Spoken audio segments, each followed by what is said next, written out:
श्री वृंदावन बिहारी लाल की जय। श्री भगवत रसिक जी महाराज के पदों का शब्दार्थ पूर्व के प्रसंगानुसार अवतारी भरता सुप्रभु नित्य बिहारी एक, इस पद के बाद में और आगे की कुंडलियां लेते हैं भेदा भेद विरोध नहीं। भगवत रसिक अनन्य स्वर सबके हितकारी सेवे अपनो इष्ट परम पूरन अवतारी। अपने इष्ट को जो सेवन करते हैं जिस भाव से उसकी भावना को प्रभु पूरा करते हैं, उसी भाव को आगे लेते हैं। किसी भी भेदभाव को लो, किसी भी भाव से भजो, परंतु आपस में विरोधाभास मत करो किसी से।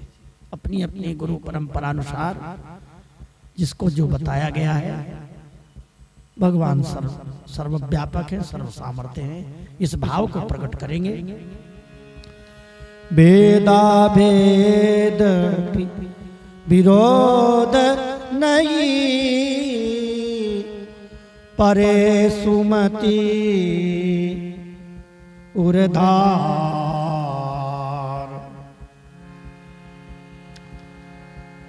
गीता श्री भागवत सो मिल के बचन उचार,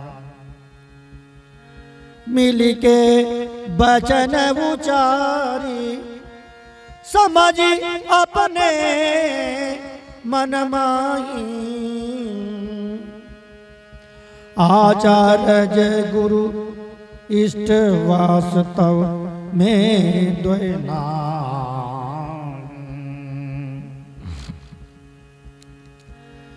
भगवत रसिकन संग, भगवत रसिकन संग, सर्व भ्रम कीजे छेदा। हाटकमय हरि रूप, हाटकमय हरि रूप, पर सद इतनोई भेदा। हाटकमय हरि रूप पारसद इतनोई भेदा। भेदा भेद विरोध नहीं, परे सुमति उर्धार।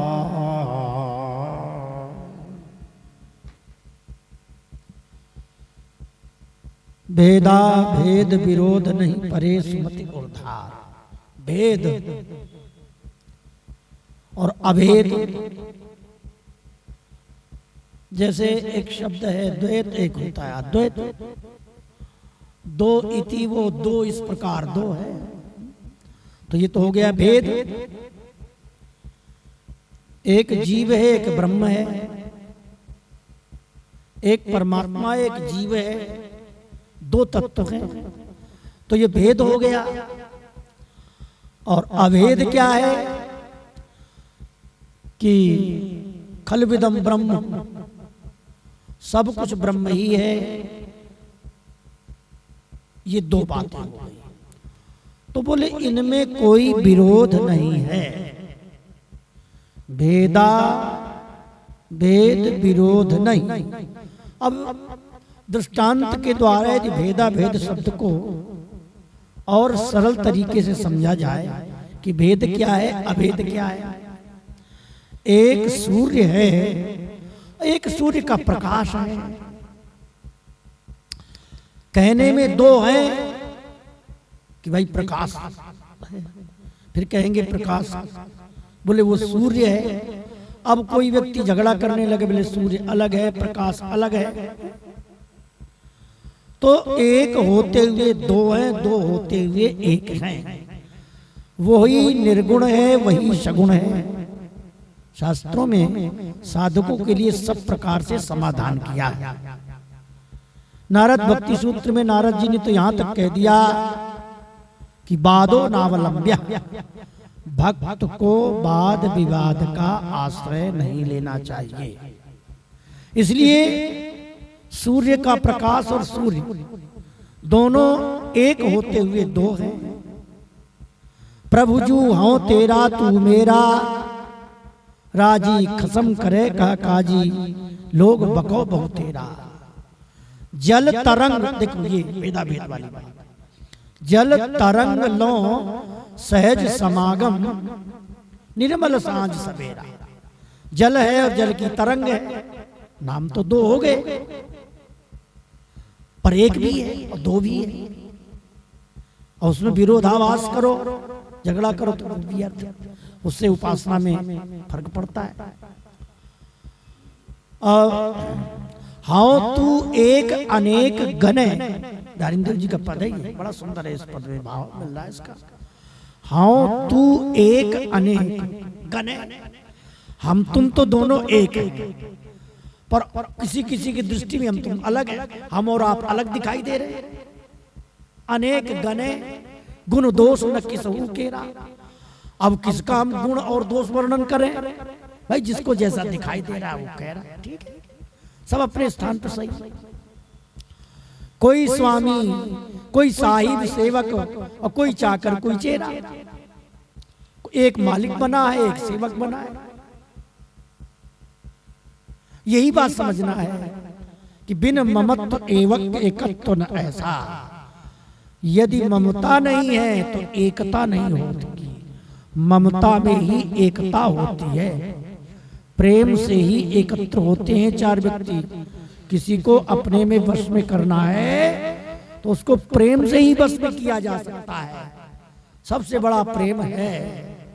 तो ममता, यदि अपने इष्ट के प्रति हृदय में तुम्हारी ममता है, तभी हमारी आपकी उस इष्ट से, उस तत्व से एकता होगी। बिन ममत्व एकत्व न ऐसा, बिना ममता के एकता नहीं होती, एकत्व नहीं होता। जगत भगत सुगनेरा, इस संसार में भगत तो बहुत घूम रहे हैं, सब अपने को भगत कहते हैं, भगत कहते हैं, पर जहां आपकी ममता टिक गई आप वहीं के भक्त हो। सत्य तो यही है। बिहारी देव जी कहते हैं कि तन, देखो यहां कितनी सुंदर बात कह रहे हैं, तन मन प्राण, प्राण सो सन्मुख। हम तो अपने इष्ट श्री वृंदावन बिहारी और स्वामी श्री हरदास जी महाराज जो ललिता जी के स्वरूप हैं, उनके सामने हमारा ये तन भी अर्पण है। और शरीर के भीतर जो कुछ हम सोचते विचारते हैं वो हमारा मन भी उन्हीं के सम्मुख है। अच्छा, ये दो बातें हो गई, तन हो गया, मन हो गया, लेकिन तीसरी बात बहुत कठिन है, प्राण। ये प्राण सन्मुख होना बड़ा कठिन होता है। तन ले लो, मन ले लो, पर प्राण भैया, प्राण, प्राण सबको प्यारे होते हैं। तन मन प्राण, प्राण सो सन्मुख। मैं आपके सामने तन मन और प्राणों से सन्मुख हूं। हे बिहारी जी, आप कहोगे कि सो छोड़ो संसार, चलो मेरे साथ, तो अभी हम तैयार हैं, इसी क्षण तैयार हैं। कितना बड़ा समर्पण है, प्राणों से सन्मुख। और जिसके प्राण सन्मुख हो गए, देखिए प्राणों को सन्मुख करने के लिए सारे साधन किए जाते हैं, योग वियोग संयोग, नाम जप मंत्र साधना कर्म कांड यज्ञ आहुति, विविध प्रकार के साधन बस प्राणों को समर्पण करने के लिए किए जाते हैं। प्राणों हो वही विष्णु। तो ये प्राण भगवत, हमारे प्राण सदा भगवत के हैं। ये कोई वाणी का विषय नहीं है कि हम वाणी से उसको समझावें। ये तो नाम महाराज की कृपा होती है, तो अपने आप ये प्राण प्राण से मिलने को तैयार होते हैं, लेकिन जब वो चाहे तभी प्राण ले सकता है। अपने बस का भी नहीं कि प्राण दे दे, ये भी तो बात है। तो तन मन प्राण, प्राण सो सन्मुख, अब न फिरे मन मेरा, अब मेरा मन इधर उधर कहीं भी नहीं फिरता। ये स्वामिनी आपकी कृपा है, गुरु जी की कृपा है। बिहारी दास श्री हरिदास नाम निज, बिहारी देव जी के भैया हमारा तो निजी नाम श्री हरिदास नाम है। प्रेम ने मेरा छेड़ा, और इसी के द्वारा हमको प्रेम प्राप्त हुआ है। खूब झेल रहे हैं उसको, प्रेम रस को, आनंद रस को।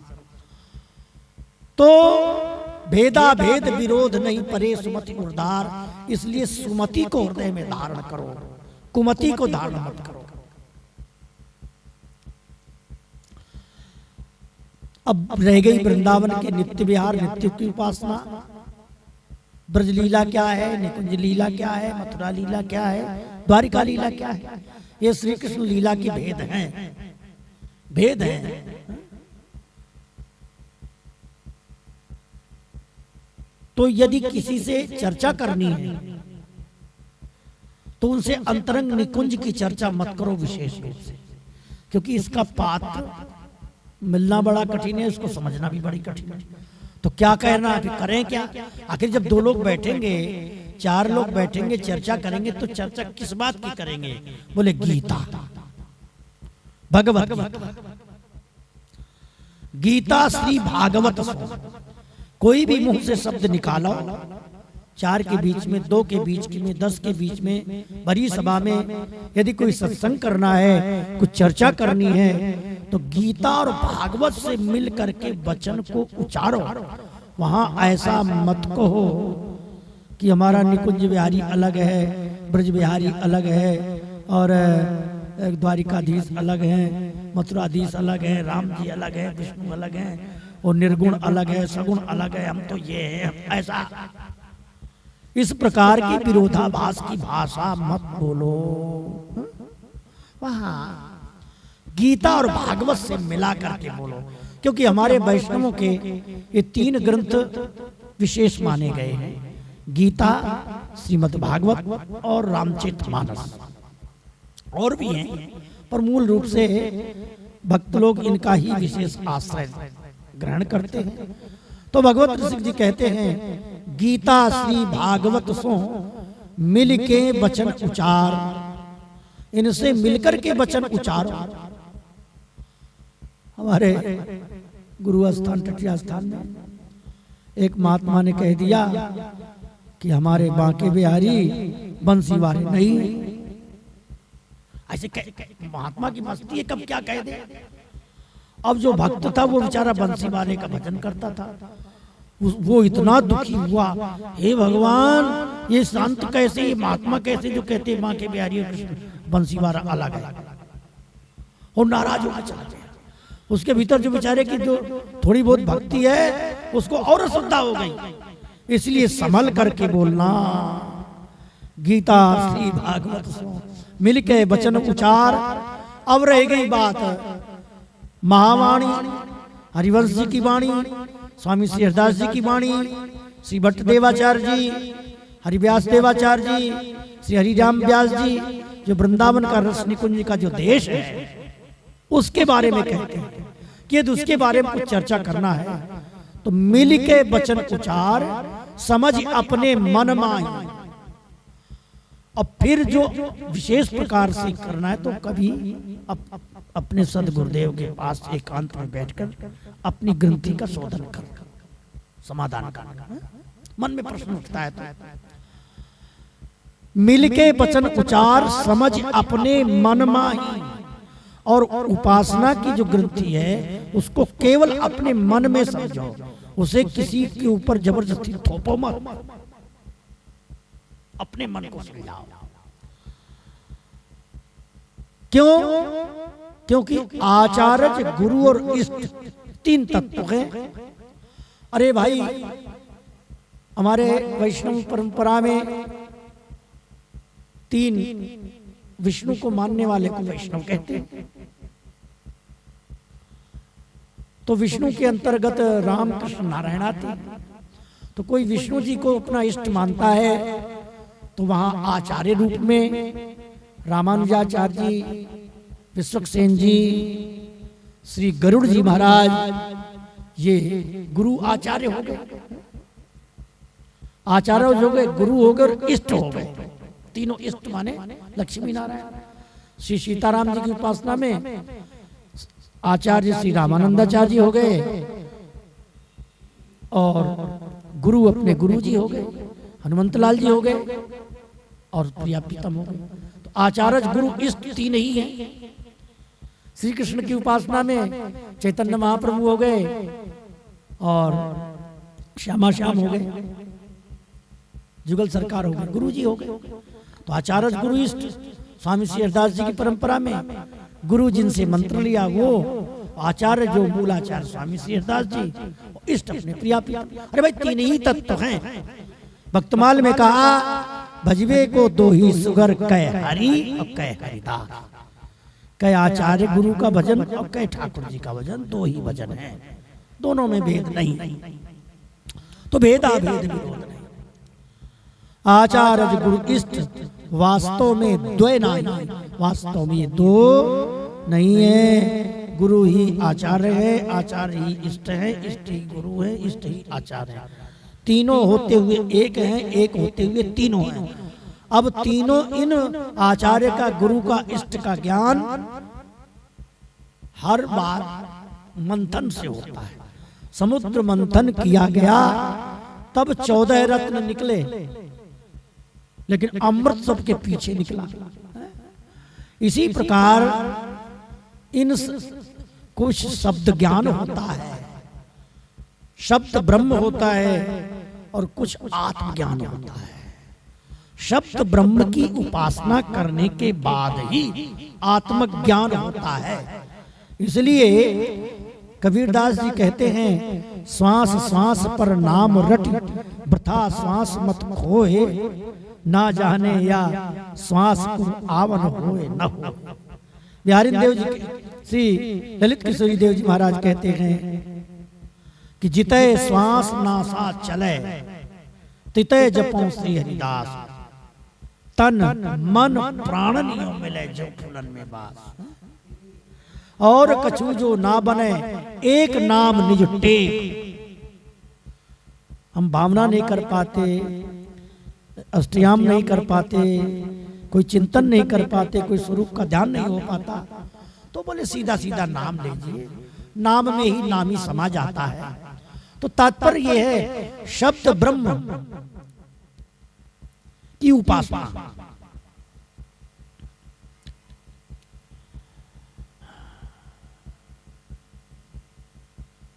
महापरम सुख पावे सोई, ऐसा कहा कि शब्द ब्रह्म की उपासना करता है उसे परम सुख मिलता है। तो आचार्य गुरु इष्ट ये तीन हैं। देखने में तीन है पर एक भी है। अब एक कैसे, तीन कैसे हैं, ये शब्द ब्रह्म की उपासना करने पर अनुभव होता है, तब ये बातें समझ में आती हैं। और भैया अनुभव की बात बातों से समझ में नहीं आती, वो तो स्वयं में क्रिया करना पड़ता है। दूध में घी है, अब बताने वाले ने बता दिया, लेकिन उसमें क्रिया करनी पड़ेगी, दूध में से घी निकालना पड़ेगा।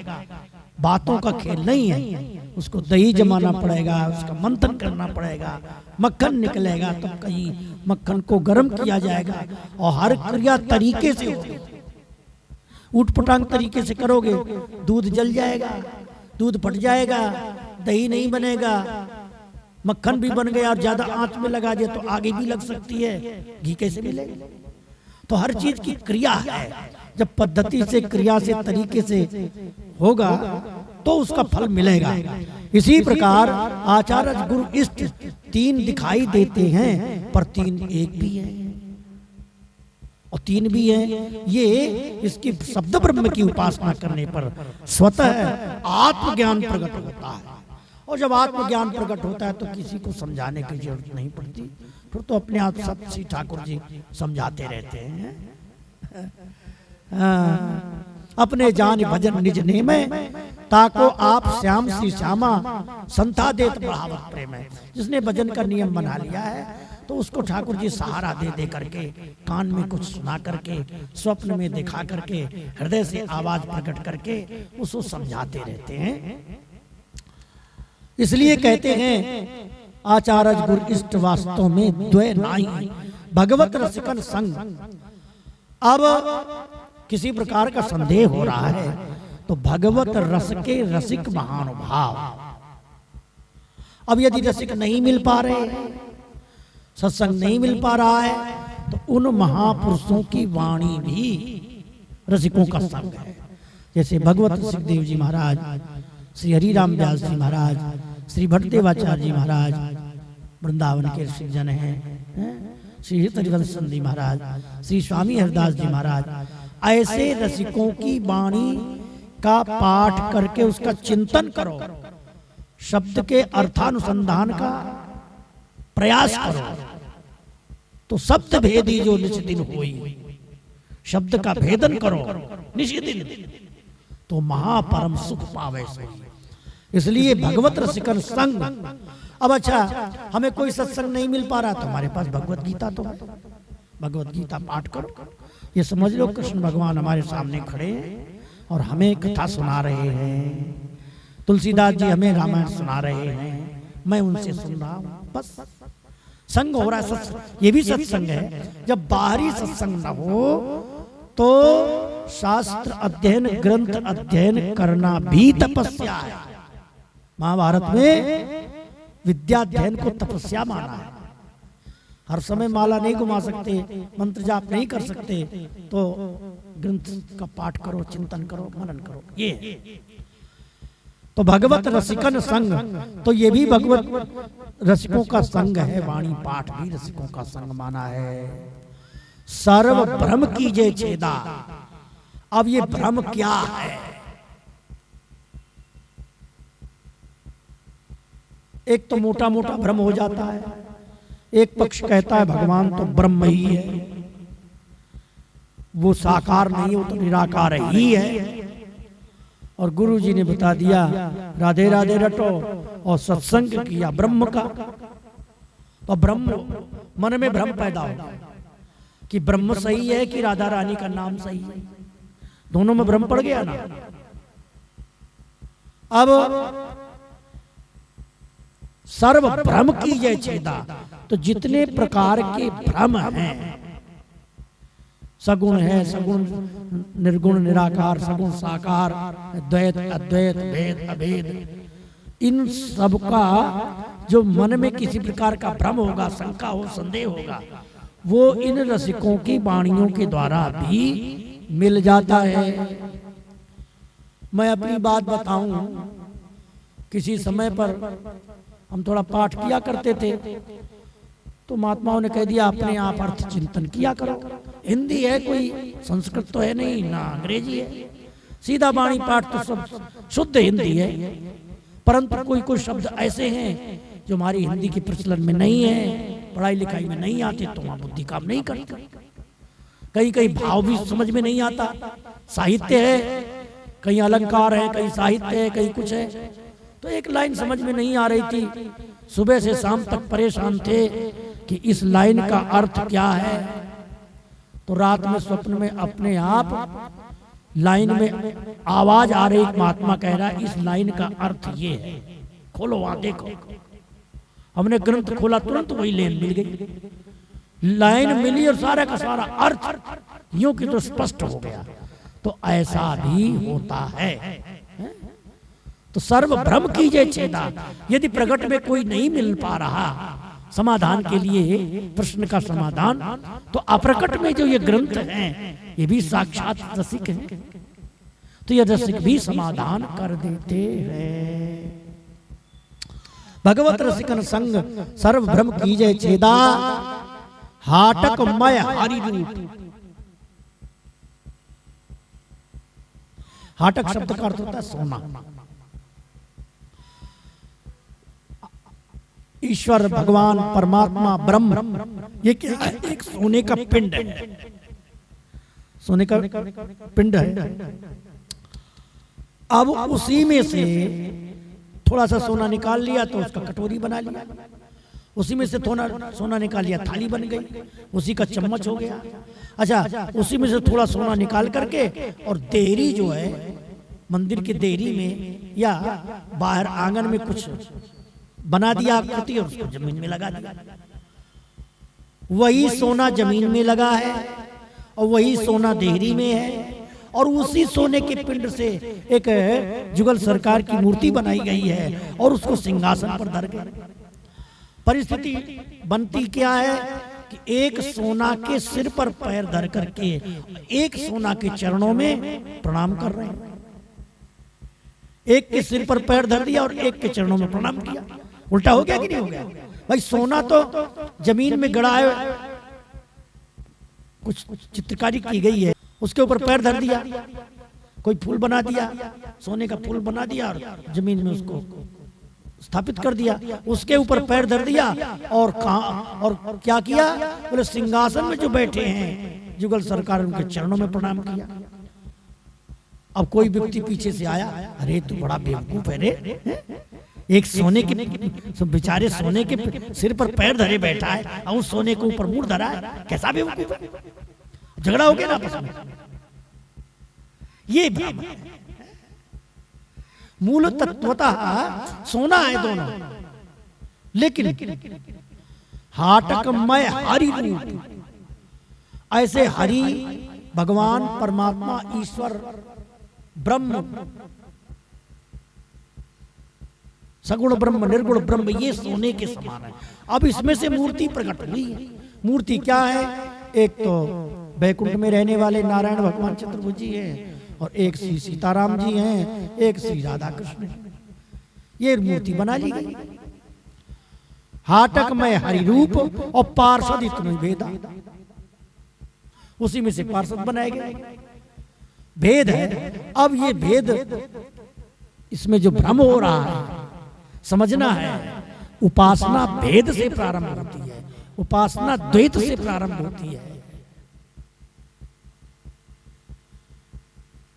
कहावत है ना, सवई रानी है जहां तो पानी कौन भरे। अरे सवई भगवान है जाएंगे तो भक्ति कौन करेगा? तो एक तो भक्त बनेगा, एक भगवान बनेगा। और जब ज्ञान हो जाएगा तो फिर वहां कोई भेद नहीं रहता है। इस प्रकार बड़ा सुंदर भाव इस प्रकार के पद हैं। तो इनका तात्पर्य इतना ही है कि अपने नित्य विहार की वृंदावन के रसनी कुंज की चर्चा भरी सभा में सभी के सामने मत करो। गीता श्री भागवत सो मिलकर के वचन उचारो। आगे के कुंडलिया में हरिजन हिजरा उर्किनी सती सूरमा सोई, प्रकट होई सब जात में इनकी जाति न कोई।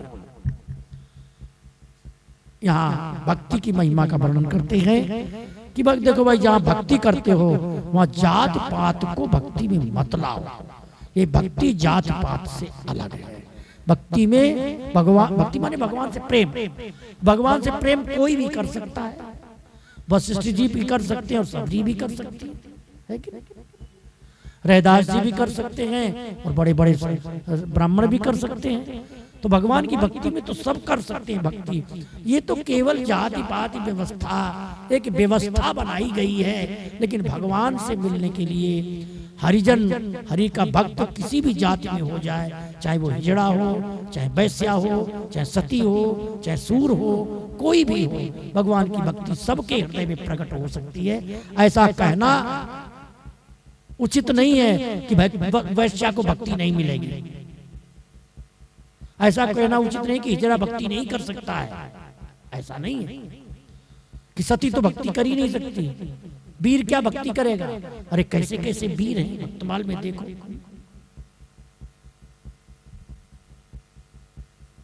वीर भी भक्ति करते हैं, हिजड़ा भी भक्ति करते हैं, सती भी भक्ति करते हैं। इस बात को आगे, भक्ति में सभी का अधिकार है, इसलिए सभी को भगवान से प्रेम करना चाहिए। इस बात की पुष्टि आगे के कुंडलिया में करेंगे। बोलो वृंदावन बिहारी लाल की जय जय।